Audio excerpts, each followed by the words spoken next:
Walang kahirap-hirap. Bigay mo na yan. Hindi na problema i-trace sila kasi authorized. Bakit ayuda ng ayuda ang solusyon? Correct. Total. Hindi, yun ang suggestion ng House. Ikaw naman. Kailangan pinakikinggan niyang House. Yung ayuda, suggestion ng House yan eh. At in-adapt naman ng DSWD. Ang problema, sa kakukuha ng listahan para bigyan ng ayuda. Yun ang problema sa mga ganyan ayuda. Yung sinasabi ni Jonat kasi, market na magdi-decide yan. Correct. Basta meron ka na isang kausap, NFA. Wala na yan, marami pang trabaho, listahan. Baka dumikit pa nga yung ayuda sa bulsa ng ibang, o sa kamay ng ibang. Hindi natin, mas mabuti nga yun eh. Na gano'n. Bilhin mo na, ilan ang mga grains retailers sa Valenzuela? Halimbawa, doon sa kina Rex, kina Secretary Barcatsalya. Alam nila yun. Ilan ang retailers sa inyo? Ilan ang ano ninyo? Ilan ang bigas ninyo ngayon? Stock nyo. Stock nyo. Bilhin ko yan. Bilhin namin yun sa bodega na. Kami na magpapabili sa market. Meron bang means to sell ang NFA? Hindi, through the retailers din. You've got mail. Nirelease din nila doon. Pero hindi, so ang hahawak, bali ang hahawak NFA, hindi DSWD. Ay, gulo yan. Magulo na. Ay, gulo yan. I get it. Gulo yan. That's why. NFA ang gusto mo sumikap? Galing sa amin. Galing sa amin ang budget? Hindi po. Hindi pwede, baka lumakas ang NFA. Hindi pwede. Galing sa amin ang budget. Binabanatan na nga yung NFA mula nung nagsalita ang presidente na kailangan buhayin ulit yung NFA. To stabilize the market, binanatan yung NFA. Maghahanap po kami, Mr. President, ng ibang paraan para wala na yung NFA. Dapat na daw patayin ng NFA. Nahihirapan. Maraming kalaban. Yun pala yun. Hindi pwede. Kaya naman pala. Dapat DSWD. Kaya pala, tataka ako ano yung rule ng DSWD sa presyo ng bigas eh. Hindi, kasi lang naman papamigay ng sila may pera ayuda. Saka sa kanila galing yung pera. Sa kanila galing. Kasi sa kanila yung livelihood. Oo nga pala, sa kanila naka-budget yan. Sa kanila naka-budget yun. At saka sa House. Saka sila yung so dapat ang bida House at saka DSWD. Oh, I see. So support lang tong si Chaleco ngayon. Huwag ka na mag-check lang ng beneficiaries. Pero bakit lahat na solusyon natin ayuda? Sino ba kumikita talaga dyan sa ayuda? Well, yung mileage goes to the House. At saka DSWD in this case. Ayuda, drivers, ayuda. Tumaas ang gasolina, ayuda. Sisi ng birthday celebration ni Michelle. Gusto ko rin sana. Ganun kasi yung birthday ko next week. Kasama barkada. Masarap yung food, pool party, tsaka kantahan. Kaya lang, kulang yung budget ko. Ano na kaya to? Ay, oo nga pala. Sagot ako, hindi mo nga ni-hand. Borrow up to 25,000 pesos. Repayment terms up to 30 months. As fast as 5 minutes loan approval. Download via Google Play Store or App Store. Epic birthday party. Let's go!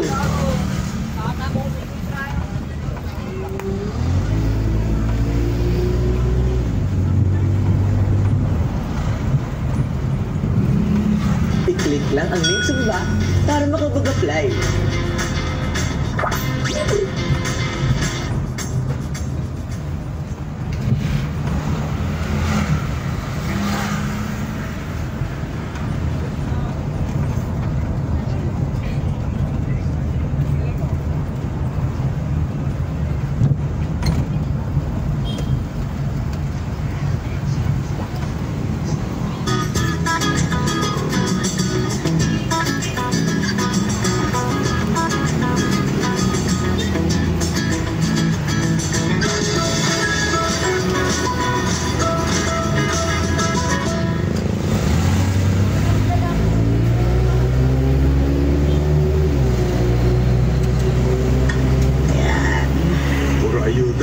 Nagbabalik ang karambola. Ang oras natin 8:30 ng umaga.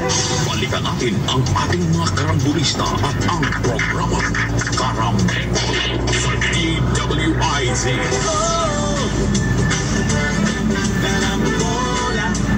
Nagbabalik ang Karabola, kasama pa rin sa Impilan, Conrad Banal, Jonathan De La Cruz, Joel Lacsamana.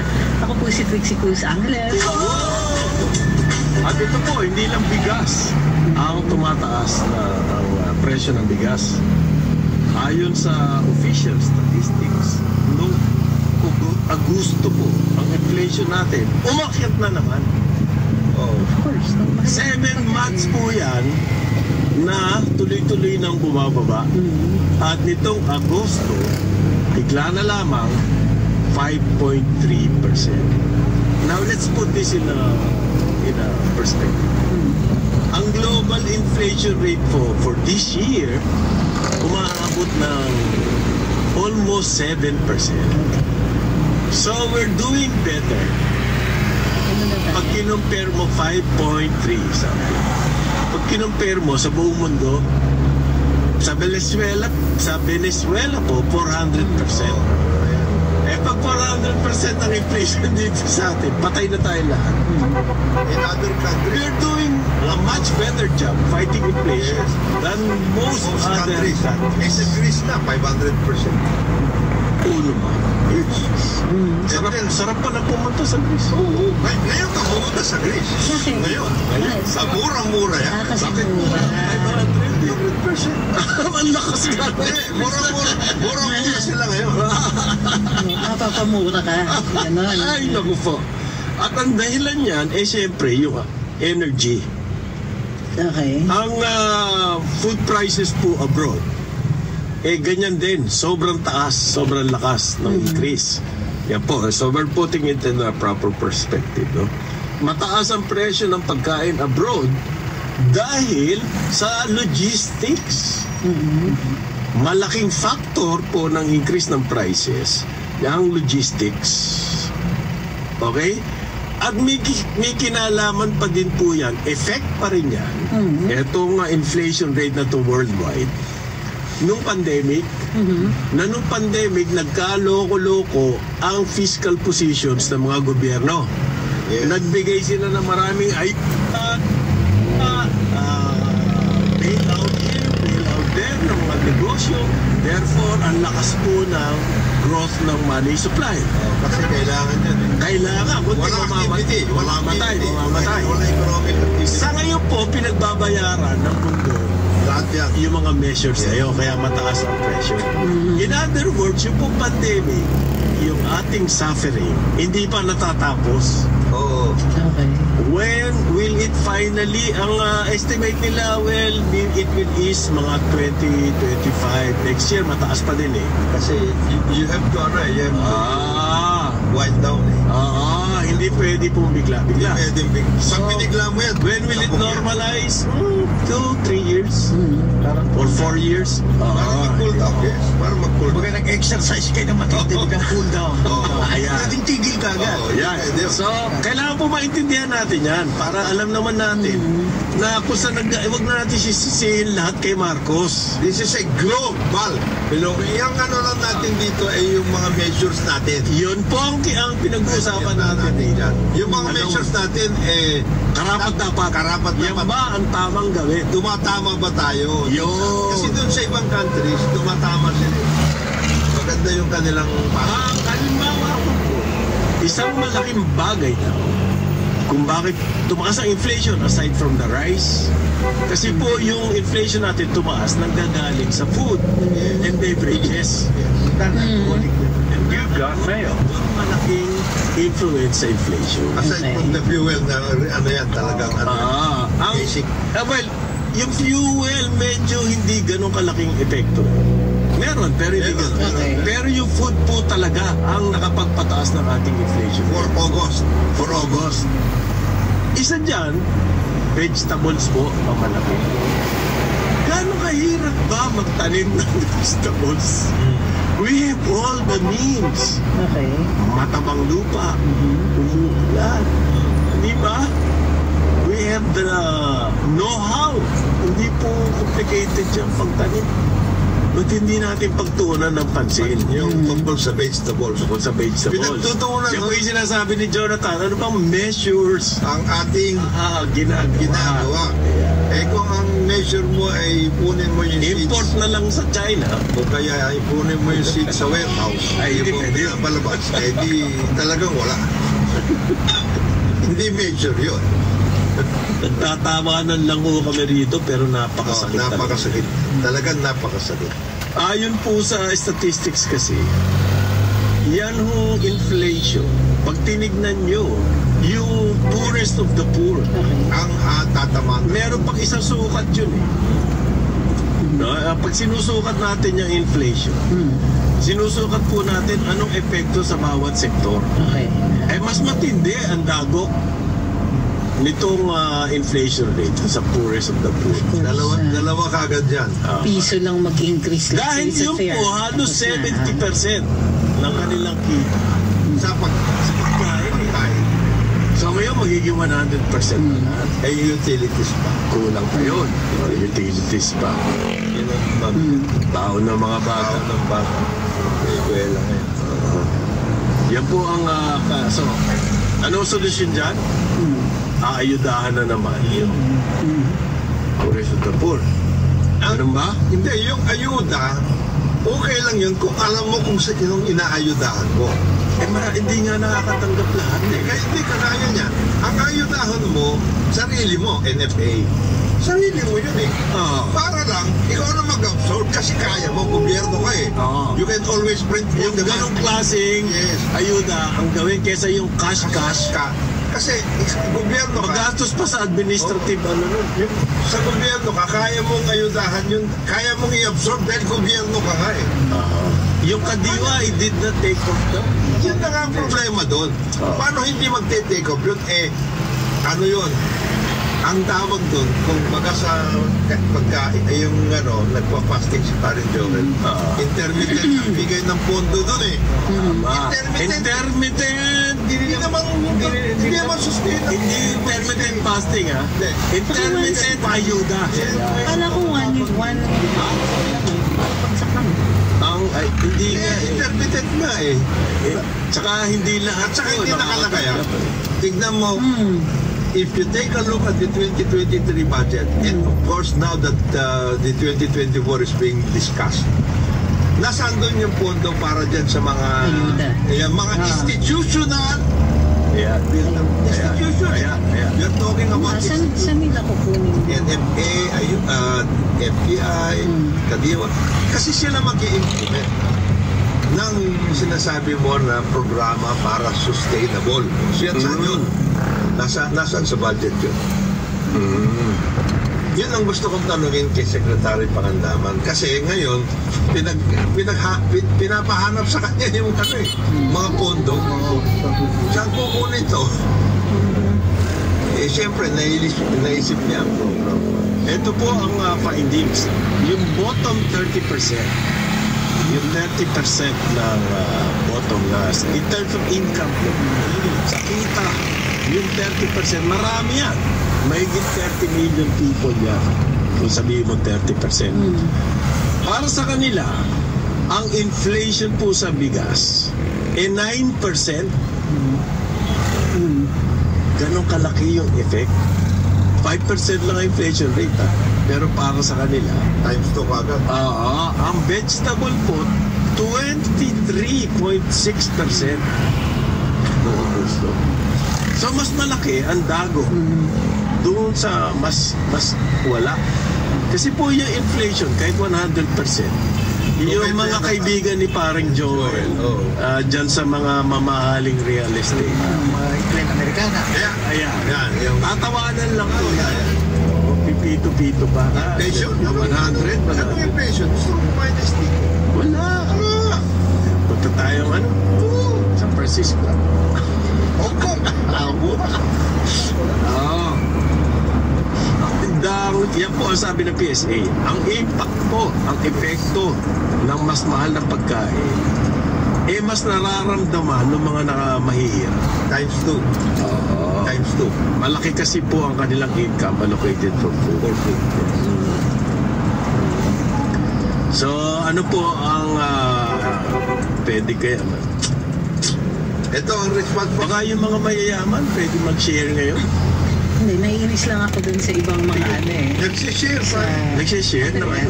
Ano sila-share? Nagsishare sila. Sa kanila, sila. Among the sharing. Para ito na. Parang nasaktan ako doon kasi yung pagka bumibili ako sa rural rising dito ko sinishare. Oo. Dito. Sharing naman. Baka naman Sharing is caring. Dito, sa Korea, nagbigay sila, sa Thailand, nagbigay, nagano sila sa gobyerno, para ma-sustain yung workout. Dito, nagbigay. Malaki tiwala doon sa gobyerno. Yes, okay rin naman. Dito, pwede rin yun. Ang problema nga is, again, may pondo ka, paano mo gagamitin yun? Yan ang problema, kagaya niyan. Ang naging kalakaran nga kalakaran ng ayuda. Hindi mo naman ayudahan na sustainable basis sa rin. No ayuda is sustainable. No, ayuda. What I mean by ayuda is a different thing. It's an ayuda institutional. It's not a ayuda Like na... 4 pieces. Nagtingi. 4 pieces. Halimbawa, inaayudahan mo sarili mo. In other words, institution. NFA. Inaayudahan mo NFA. Okay. FTI. Yung mga palipalengke. O ganon.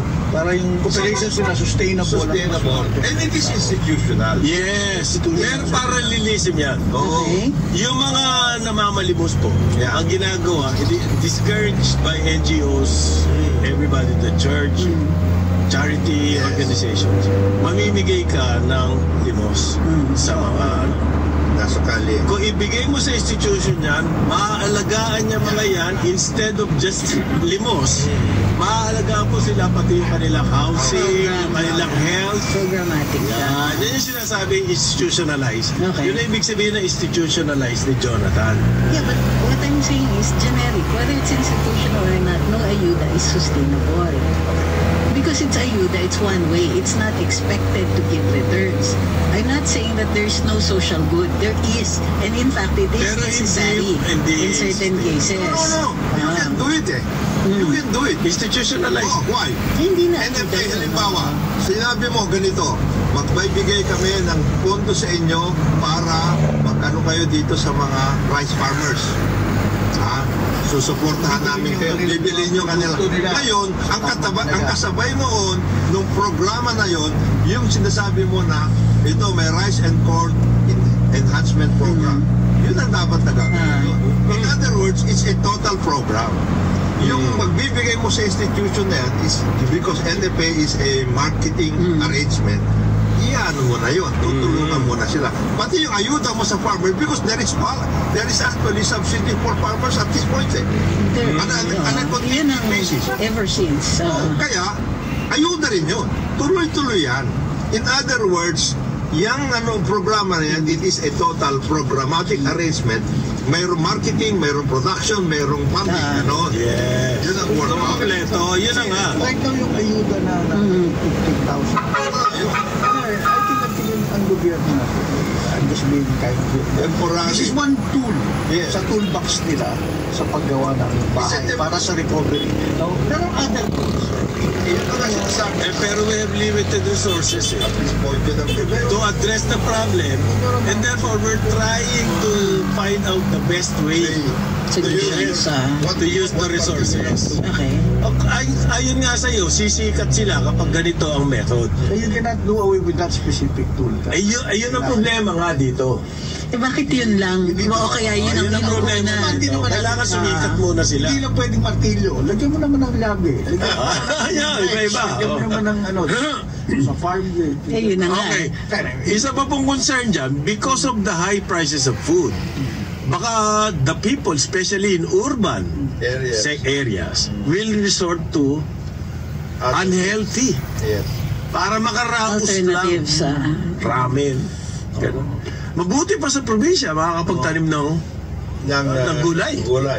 Ano yung sinabi mo kanina? 500 pesos, ano mabibili mo ngayon ng pagkain? Isang pabili. 1 meal na lang. 1 meal na lang yun. One nutritious meal. One nutritious. Kasi pwedeng 3 meals. 3 meals mo, pero wala. Pero wala. Ibig sabihin. Ngayon, ang observation, ang bear months usually, akyat na sales ng mga malls. Okay. Ang napansin daw nila, matumal. Wala pa yung euphoria ng bear months. Tsaka last minute pa yun. Anong effect niyan? Lako, may kumbaga sa di ba sabi nga nila? pag hindi kumikita yung mga nasa mall, paano yun? Yung economic activity natin tuwing Pasko, minsan sapat yun para ma-carry over tayo sa buong Yun ang inaasahan nila. Yung last quarter, bubulusok tayo sa makaka-recover tayo dun sa previous quarters na mahina ang economic activity.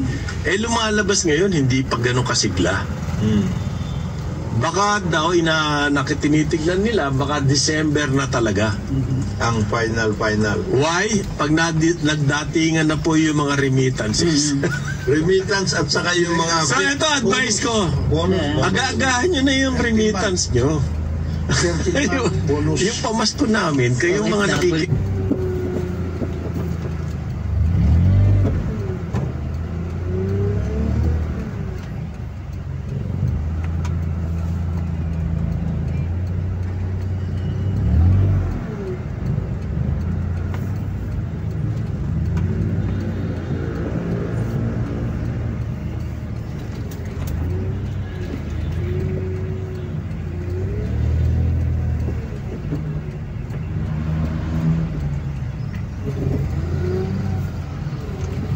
Sa ngayon, sa consumer spending. We have always been doing that. Kailangan po